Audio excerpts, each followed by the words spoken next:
கன்னி பெண்கள். கன்னி பெண்களுக்கு இங்க என்ன வேலை? டேய், உங்கள்ட்ட சண்டை கூட வந்திருக்கோம்டா. யுத்தம் செய்வதற்கு. வீரமுள்ள ஆம்பளைகள் என்று சொன்னால் கோட்டைக்கு வெளியில வாடா.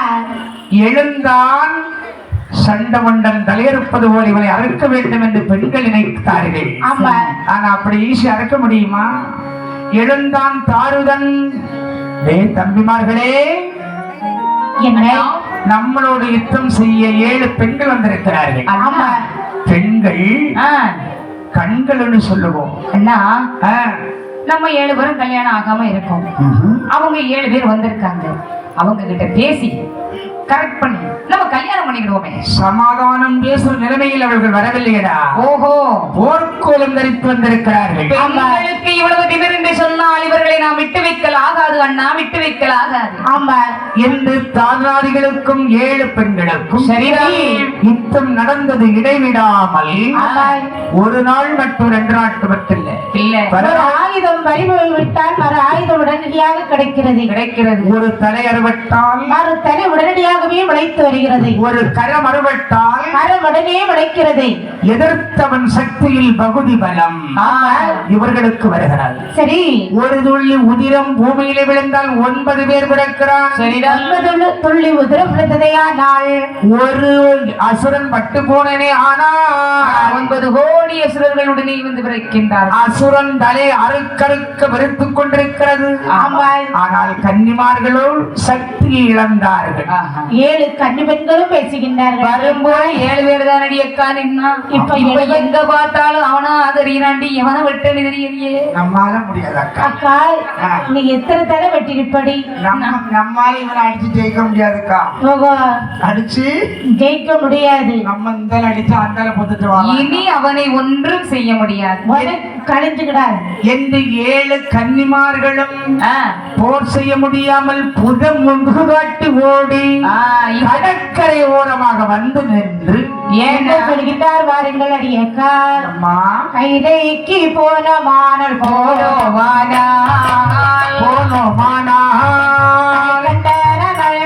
பாடமை நகைப்பா. நாமல் கைதைக்கு போனோமானா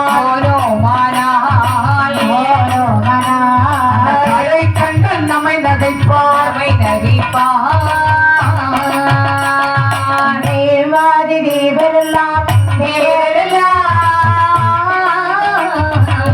நம்மை கண்டு சிரித்திடுவா.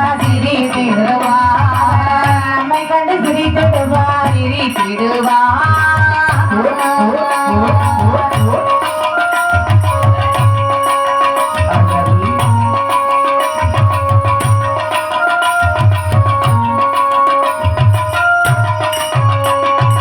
என்று சொல்ல கண்ணியர்கள்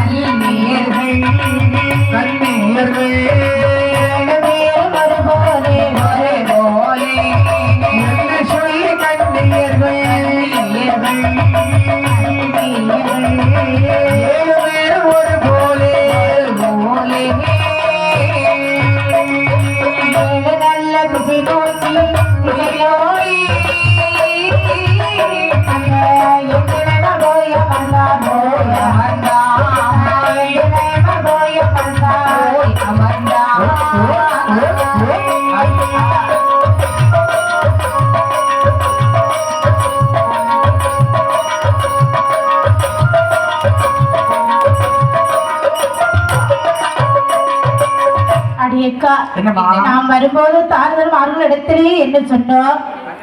அதாவது பகவான் இடத்திலே என்ன சொன்னோம் தெரியுமா? என்ன சொன்னோம்? அதாவது தாழ்தலுடைய தலையை வெட்டி வந்தமே. ஆனால் நீங்கள் 7 பேரையும் திருமணம் முடிக்க வேண்டும் என்று ஆனந்தத்தோடு சொல்லி வந்தோம். வாய்களையே பேசிட்டு வந்தபடி அக்கா இப்போ ஒன்னும் கழியலையே.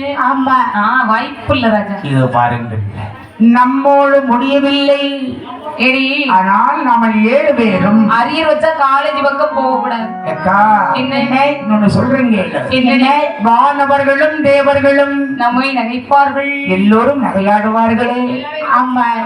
மண்ணுலகத்திலேயும் நம்மளை தெய்வமாக வழிபடுவதற்கு மக்கள் நம்பி இருக்கிறார்கள்.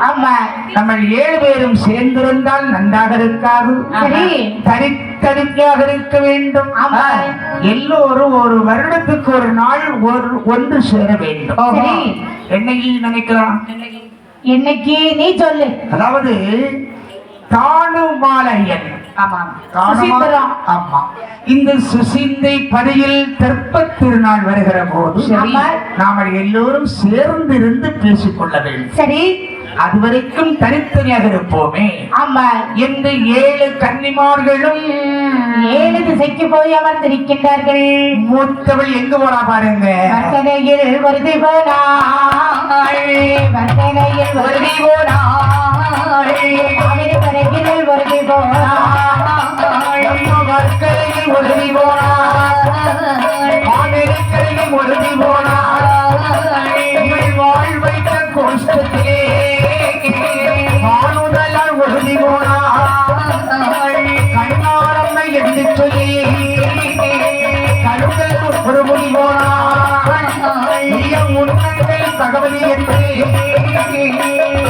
இறையால் உறுதி போனாள், 5 பேர்கள் அங்கிருக்க ஆதார கண்ணீர் மண்டை காட்டு சொல்லி என்று இவள் மகமாயி உறுதி போனாள், 7 பேருக்கும் இளையவளா கன்னியா குமரியிலே பகவதியாய் உறுதி போனாள், மாதர்கள் குடியிருக்க மாதர்கள் குடியிருக்க மகாதேவன் தான் அறிந்தாரே.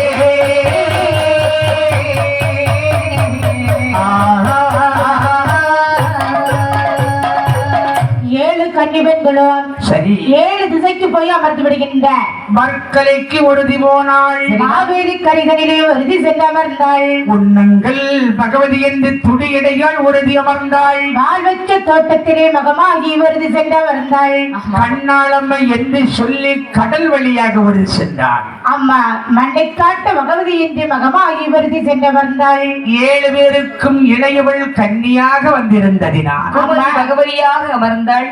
குமரினாலும் பெண்ணதான், ஆமா கன்னி என்றாலும் பெண்ணதான். பெண்ணுதான். இந்த பெண் அமர்ந்ததினால் கன்னி குமரி, சரி.